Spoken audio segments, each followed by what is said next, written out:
Buenas.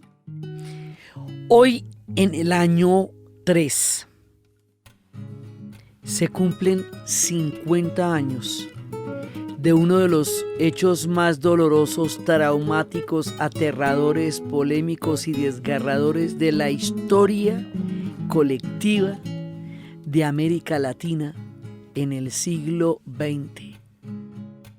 Los 50 años del golpe de Estado al presidente electo de Chile, Salvador Allende. Y vamos a contarles esta historia en 2 episodios.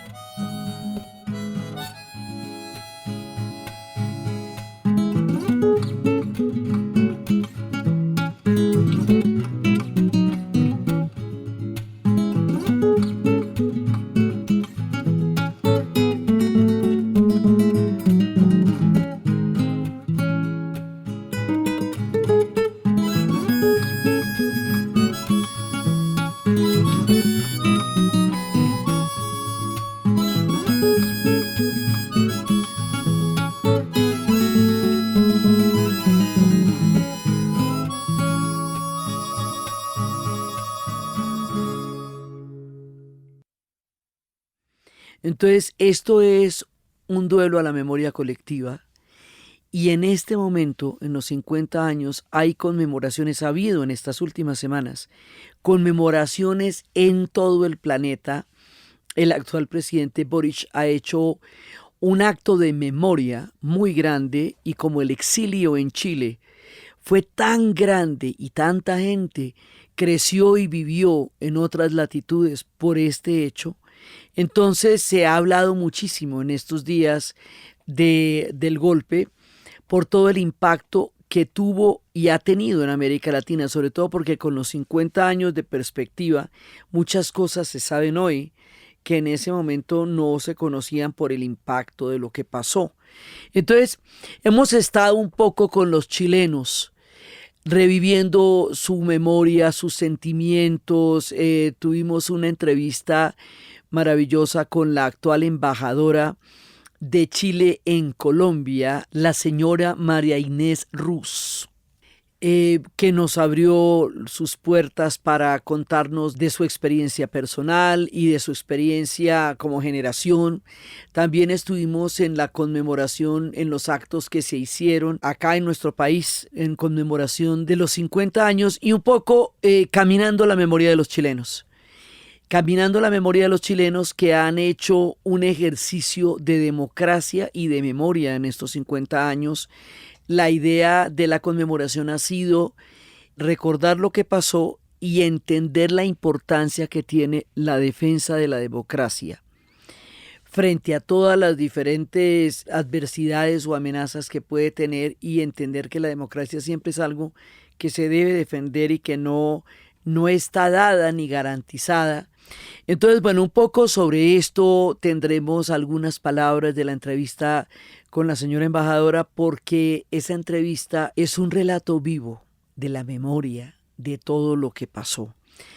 Hay nuevas generaciones que han nacido ya en una América Latina en democracia, que nacieron en un mundo diferente y que no se imaginan que todo esto pasó ni de la manera en que pasó. Por eso, el ejercicio de memoria es tan importante, porque la memoria comunica el puente de una generación a otra para que las generaciones del futuro tengan contacto con el pasado y entiendan cuál ha sido la trayectoria de nuestro continente. El 13 de marzo en el Congreso se logra una salida política con todos los partidos, ¿no? La voz que estamos escuchando es la voz de la señora embajadora de Chile en Colombia, María Inés Ruz. Cuando estábamos en ese momento que recién se firma el acuerdo que se llama Para la Paz, el 13 de marzo, yo fui a la Plaza Yungay porque dije, bueno, yo soy ciudadana de este espacio, tengo que ir a la Plaza Yungay, y me encontré con pura gente joven, tantos arrodillados en el suelo, sentados en el suelo. Yo en ese tiempo andaba con las rodillas malas, pero igual me arrodillé y se empezó a conversar, y mi gran sorpresa fue que ellos consideraban que el gobierno de Piñera, en ese momento que estaba, era una dictadura. es un gobierno de derecha, pero yo no podía aceptar que se confundiera dictadura que yo la viví con un gobierno que por supuesto fue represivo y tiene una responsabilidad en la violación de los derechos humanos del estallido, ¿no? Y yo trataba de explicarle lo que era una dictadura y decirle, no, aquí ha habido una gran represión, hay un gobierno que sacó a los militares a la calle, eso fue muy duro para mi generación que vivió la salida de los tanques a la calle, pero esta no es una dictadura. La dictadura es esto otro. Pero yo comprendo plenamente esta confusión o este no tener claro lo que fue la dictadura. Entonces los jóvenes realmente no tienen ese parámetro, ¿no? para comprender. Pero por otra parte, la generación que nació y que no vivió la dictadura, pero que nació a la democracia cuando ya estaba instalada, se hizo muchas expectativas y pensaron que la democracia era como algo que estaba ahí. No tuvieron conciencia de que cada conquista hay que lucharla, hay que trabajarla, que hay que aprender a articular las demandas, que nada nos está dado, que todo tenemos que conquistarlo. Entonces, esta generación nueva, sobre todo la más joven que de ellos, piensan que esto es lo último que estamos viviendo, porque no tienen conciencia de lo que ha costado cada pasito que se da. Chile limita al norte con el Perú y con el Cabo de Hornos limita al sur. Se eleva en el oriente la cordillera y en el oeste luce la costanera, la costanera. Al medio están los valles con sus verdores, donde se multiplican los pobladores. Cada familia tiene muchos chiquillos, con su miseria viven en conventillos, en conventillos. Claro que algunos viven acomodados, pero eso con la sangre del degollado. Delante del escudo más arrogante, la agricultura tiene su interrogante, su interrogante. La papa nos la venden naciones varias, cuando del sur de Chile es originaria. Delante del emblema de tres colores, la minería tiene muchos bemoles, muchos bemoles. El minero produce buenos dineros, pero para el bolsillo del extranjero. Exuberante industria donde laboran por unos cuantos reales muchas señoras, muchas señoras. Y así tiene que hacer. Resulta que, esto lo hemos dicho muchísimas veces, la Guerra Fría era un orden geopolítico histórico bipolar que se impuso durante 48 años en el siglo XX y que arrancó desde finales de la Segunda Guerra Mundial y que fue el enfrentamiento entre los Estados Unidos y la Unión Soviética, que al tener ambos armas atómicas decidió que los enfrentamientos no iban a ser directos, sino que todos los conflictos que hubiese en el planeta iban a ser campo de batalla de esa Guerra Fría que se vivió a nivel global. Y esa Guerra Fría tuvo diferentes manifestaciones en cada uno de los continentes. Entonces en Europa eran los misiles nucleares y el terror nuclear inmediato que estaba ahí puesto, digamos, al orden del día. En Asia fue la Revolución China y en América Latina, a partir de la Revolución Cubana, se vuelve una reorientación del sentido de los ejércitos, ya no como ejércitos que defendieran o patrullaran fronteras, sino como ejércitos que se enfrentaban a un enemigo interno que era la influencia de la Revolución Cubana y una toma armada del poder para cambiar los aspectos sociales de América Latina. Ese es el contexto, ¿sí? que lo hemos dicho muchas veces porque como es un contexto global, entonces nos va para todo, nos va para la crisis energética del Medio Oriente, nos va para los procesos de paz en Centroamérica, o sea, en la medida en que fue un orden tan influyente, todo lo que contamos pues se enmarca dentro de ese pensamiento. Entonces, dentro de ese pensamiento había una idea de la Revolución Cubana, de que el poder se tomaba por las armas, como se hizo en Cuba, y esa idea resonó en todo el continente de una manera muy poderosa y fue lo que hizo el armazón de la Guerra Fría en América Latina. Resulta que en Chile se intentó una cosa muy distinta. En Chile se intentó hacer un proyecto socialista, es decir, un proyecto social de Chile que se validara a través de las elecciones y no a través de un golpe de Estado ni a través de una toma de poder. La idea era un proyecto civil. La persona que encabezó este proyecto civil es uno de los personajes que vamos a recordar hoy, porque precisamente de eso se trata el aniversario, es Salvador Allende. Salvador Allende era un personaje civilista que estaba en la política chilena desde el 48, que después de haberse presentado a varias elecciones, finalmente fue elegido el 4 de septiembre de 1970 con el 36.63% de la votación. Es decir, con una votación baja para ser mayoría, y lo hizo en coalición, y finalmente su presidencia es ratificada por el Congreso el 24 de octubre. Entonces sube Allende, surge, digamos, con un apoyo necesario para llegar al poder en coalición, pero no es un apoyo mayoritario. Entonces él sube y va a crear un proyecto político que se conoce con el nombre de la Unidad Popular. Y la Unidad Popular es un proyecto socialista en Chile.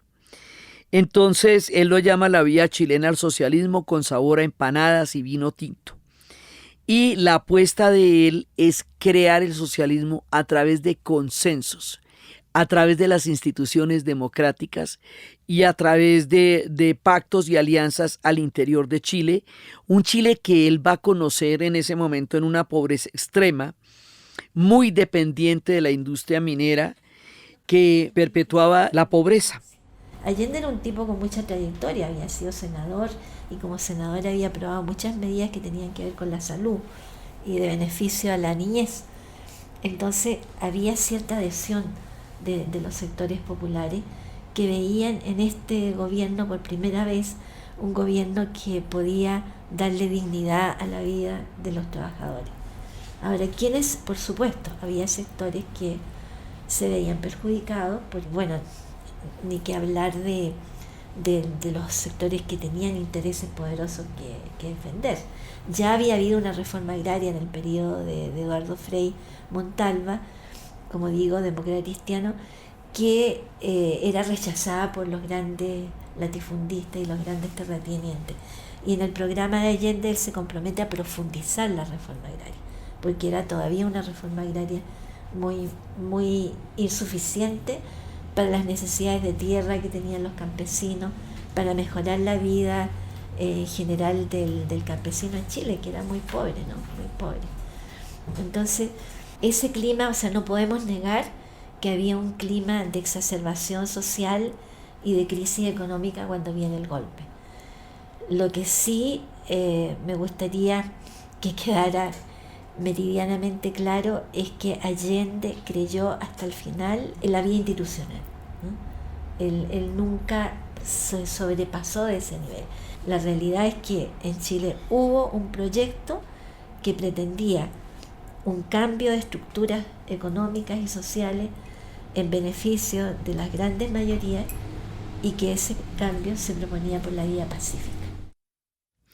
Antes de él, el presidente Eduardo Frei había llegado al poder con la bandera de la democracia cristiana y había empezado lo que se llamaba la chilenización del cobre, porque resulta que el cobre, que era y sigue siendo una fuente fundamental de la economía chilena, estaba en manos privadas y no le llegaba la plata de la riqueza del cobre a los chilenos.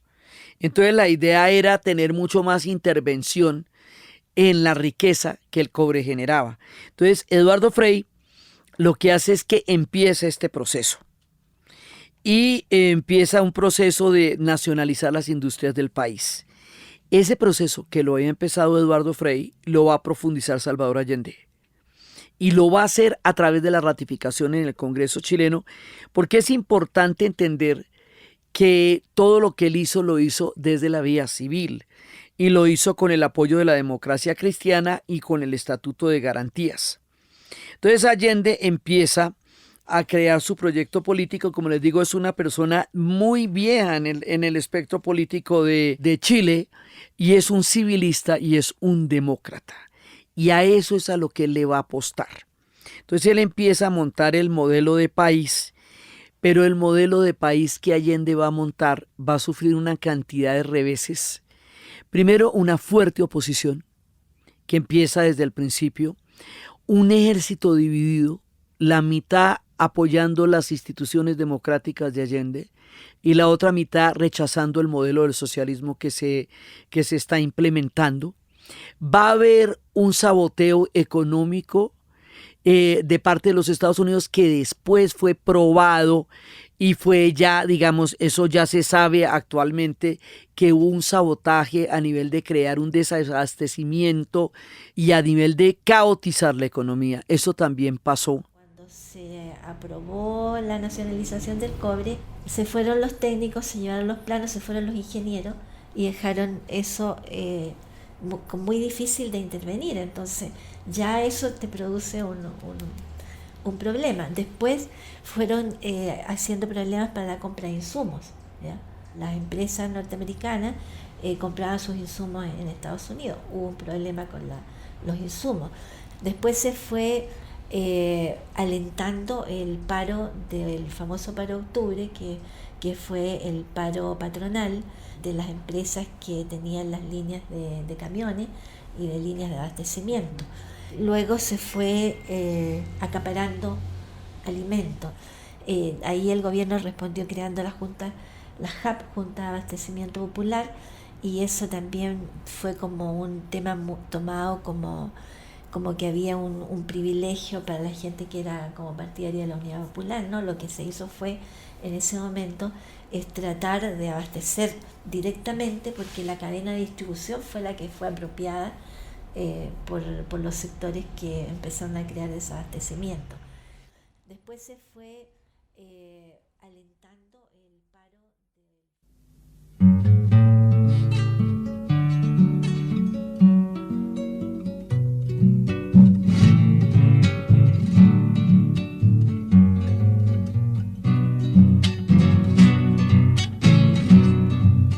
Rostro de mirar moreno, tus manos sangran rendidas, del salitre van naciendo y el cobre quita su vida.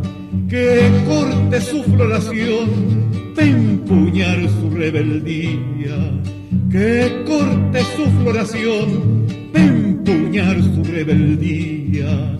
Una fundida la piedra, otras curtidas de alcohol. Una fundida la piedra, otras curtidas de alcohol.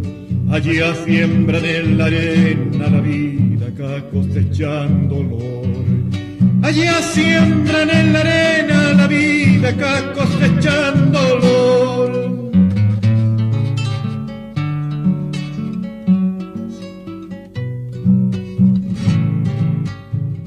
Entonces se juntaron muchos elementos. Se junta la doctrina de la seguridad nacional, que cree en el enemigo interno y que cree que el enemigo interno es lo que hay que combatir. Se junta un momento en que se están produciendo golpes de Estado en América Latina, que empezaron con el Brasil, que siguieron con el Uruguay, que van a pasar en Chile y van a pasar en Argentina. y llevaban tiempo de dictadura en el Paraguay, y va a pasar otro tanto en América Central. Eso lo hablamos cuando estábamos en los capítulos de paz y reconciliación de la paz en Centroamérica. Ahí fue cuando hablamos qué fue lo que pasó en Centroamérica. Pero está pasando, digamos, en el centro de América y en el sur de América, en el continente. Ese es el contexto. Es un contexto sumamente delicado el que está pasando en ese momento. Todo esto va a influir en lo que va a suceder en Chile. Hay un clima político sumamente enrarecido, un clima político muy polarizado, extremo. Hay una situación muy desventajosa y Allende va sacando adelante su proyecto. Unos creen en él y otros no creen en él. Digamos, hay una discusión muy grande sobre si ese es el modelo que los chilenos quieren o no es el modelo que los chilenos quieren. Él va implementando lo que él cree que es, o sea, la reforma agraria, el litro de leche de los niños, el incremento a la educación, un proyecto de reformas sociales a gran escala y la nacionalización del cobre, que es la base de la economía chilena, el cobre y el salitre. Entonces todo esto va pasando junto con una apertura democrática muy grande en un país que tiene una tradición civilista. Entonces estábamos en estas. Eso era lo que estaba pasando en Chile. La tendencia en América Latina era una tendencia bastante sombría con los golpes de Estado, y el ejército poco a poco se fue, digamos, inclinando hacia una oposición abierta contra Salvador Allende. Yo creo que en ese momento, sí, sabemos que desde un principio un gobierno socialista era un gobierno que le provocaba problemas a la élite dominante, ¿no? En ese tiempo los partidos de izquierda todavía veían como referente a las experiencias socialistas triunfantes. Es decir, en ese tiempo todavía estaba la Unión Soviética y se veía como un referente. La Revolución Cubana había triunfado hace poco tiempo. Están todas esas cosas, es una época en que está en ebullición, ¿no? Y que era muy importante toda la lucha de los movimientos de liberación en África. El tiempo en que se forma el grupo de países no alineados, entonces, y que es bipolar, donde necesariamente o tú estás con Estados Unidos o estás con este otro bloque. No podemos mirar ese tiempo con los mismos ojos que lo que miramos hoy día. ¿Ya? Hoy día ya sabemos que la Unión Soviética fracasó, hoy día sabemos que en alguna medida la Revolución Cubana no ha cumplido las expectativas, pese a que desde mi punto de vista la Revolución Cubana logró niveles de acceso a los bienes públicos más que ningún otro país de América Latina.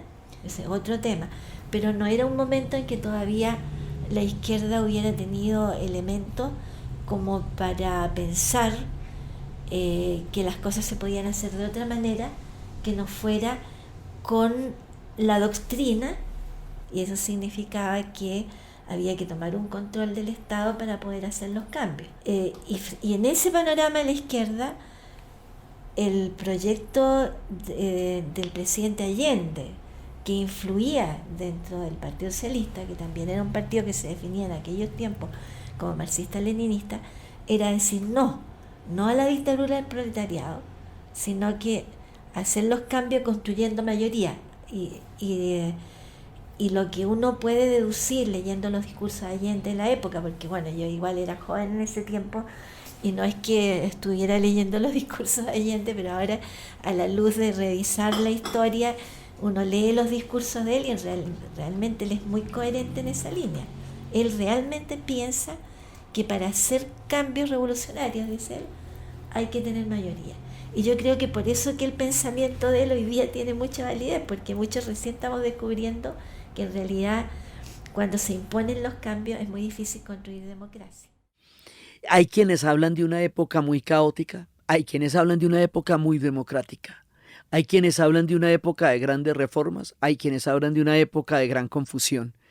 Todavía las versiones que cada uno tiene de lo que fue en ese momento el tiempo de Salvador Allende siguen siendo motivo de disputa entre los chilenos en la actualidad. Pero lo que pasó fue tan aterrador que nadie se podía imaginar que una cosa así fuera a pasar.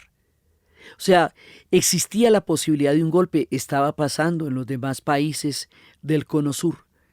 Existía una doctrina que en ese momento apoyaba los golpes de Estado, porque la doctrina de las Américas, que fue la parte en que como los Estados Unidos manejó la Guerra Fría en el continente, avalaba las vías de hecho lo había avalado antes y lo haría después.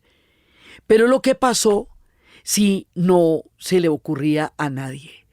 O sea, un golpe de Estado del tamaño que tuvieron los chilenos desbordaba la imaginación del más paranoico de todos.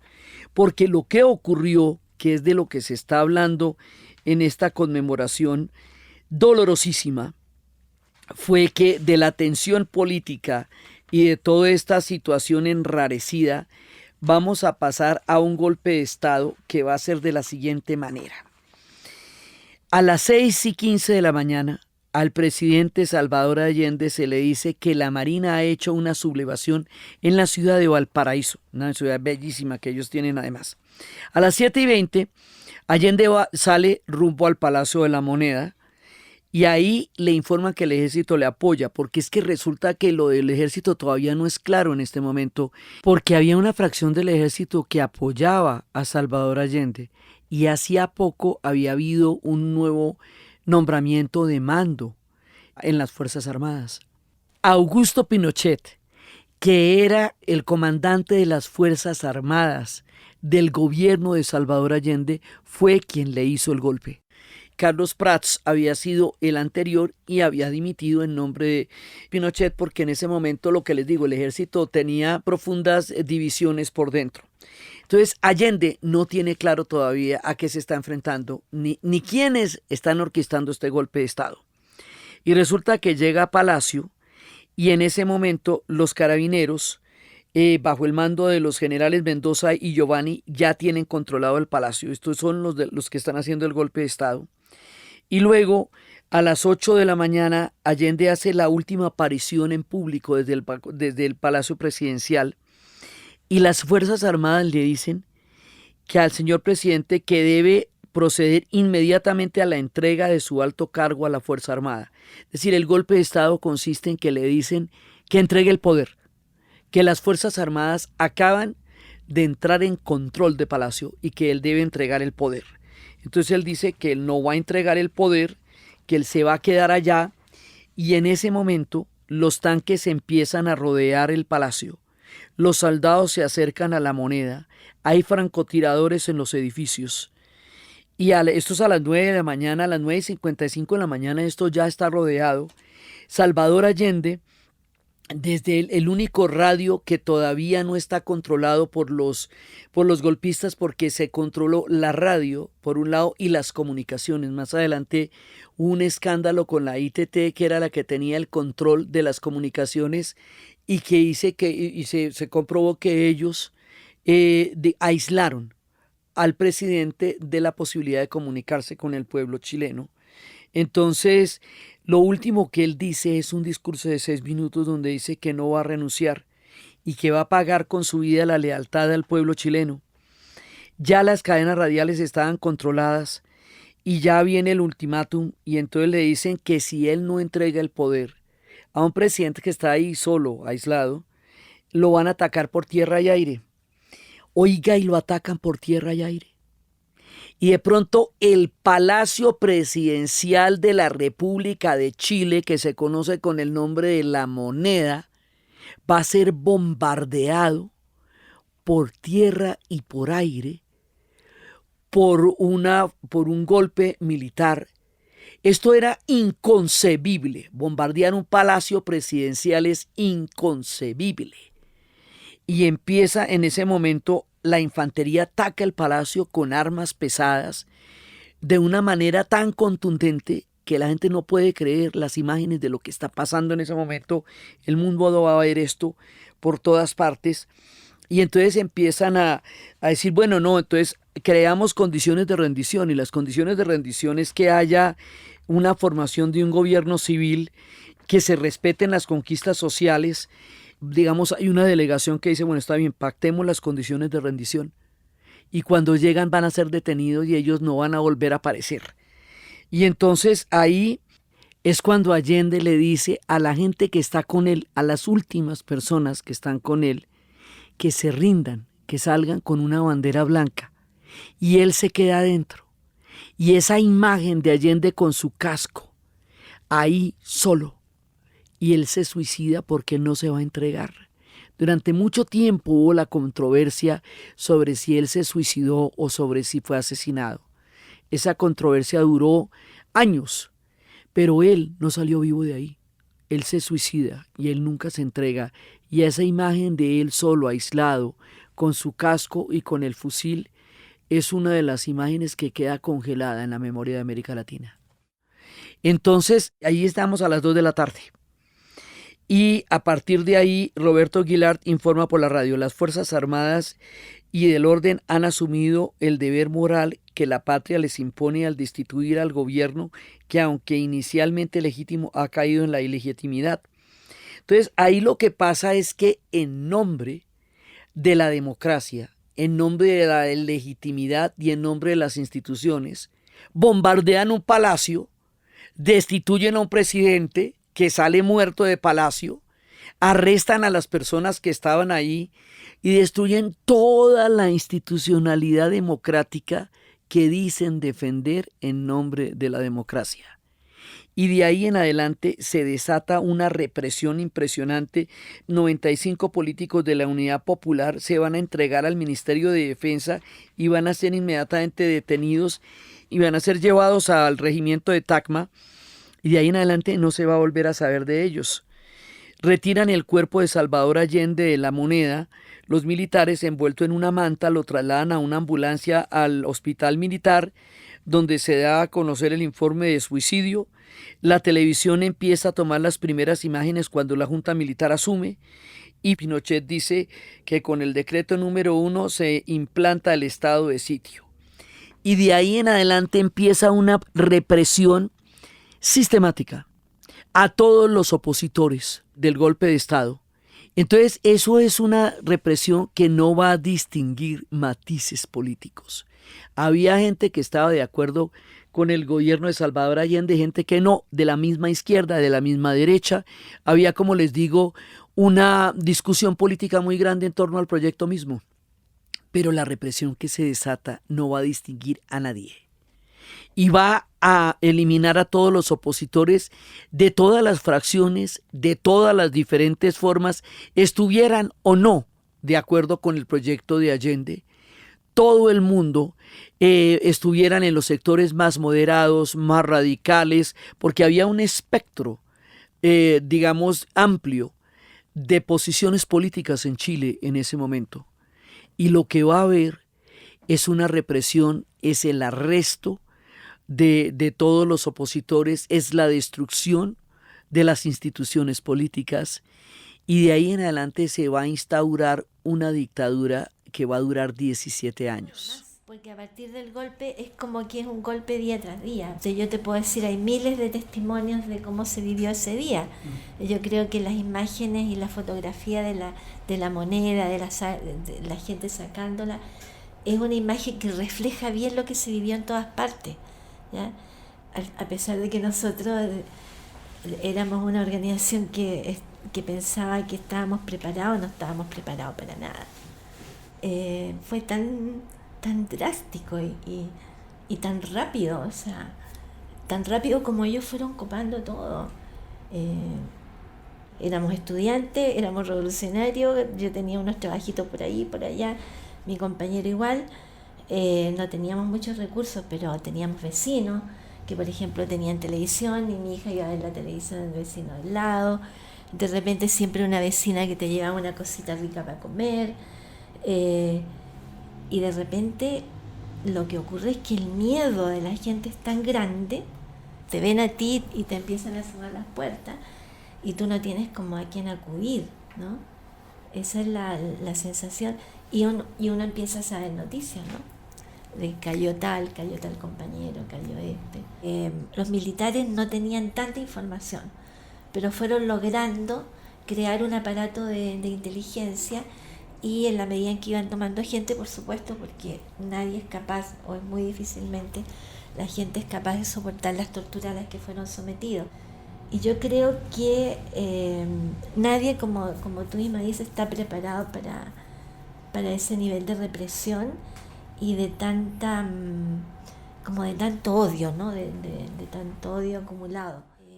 A las 6:30 de la tarde, el Estadio Negro de Chile va a ser habilitado como un campo para llevar a los opositores políticos a los que se va a someter a torturas sistemáticas, y ahí es cuando va a ser sacrificado el cantante Víctor Jara, y va a ser sacrificado de una manera atroz. La leyenda dice que le cortaron las manos, otros dicen que no, pero él fue sacrificado mientras tocaba la guitarra delante de todo el mundo, y se instauró una tortura sistemática, institucional, en el sentido en que fue el mismo Estado el que creó los aparatos de tortura y una policía especial para aplicarlos, que fue la DINA, y esto se va profundizando cada vez más, hasta que va después a suceder una cosa aterradora que se llama la Caravana de la Muerte, y la Caravana de la Muerte va a ser la represión sistemática por todo el país de opositores. Uno por uno los van sacando de sus casas, van en helicópteros, por eso Los Zarpazos del Puma se llama el libro, en donde se va a registrar años después, de manera totalmente estricta y sistemática, en qué consistió la Caravana de la Muerte, el arresto y la desaparición de los opositores. Eran detenidos y eran desaparecidos o eran torturados. Esto va a ser una herida colectiva en toda la memoria de Chile y de América Latina. En este punto terminamos el primer capítulo de los 2, en los cuales vamos a narrarles los 50 años del golpe de Estado a Salvador Allende.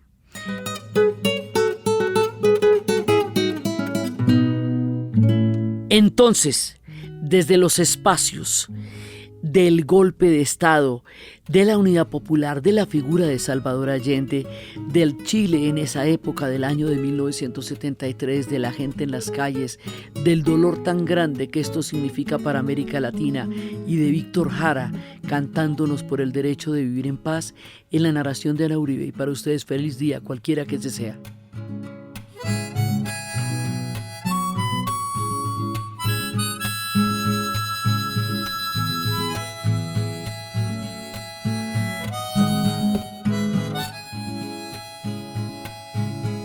Este podcast fue grabado en Los Gatos Estudio y fue posible gracias al equipo de dianauribe.fm, que está integrado por Diana Suárez, Milena Beltrán, Arturo Jiménez Viña, con la musicalización de Eduardo Corredor Fonseca de Rueda Sonido, y con la ayuda fuerte y poderosa de Santiago Espinosa Uribe y Laura Rojas Aponte del podcast Cosas de Internet.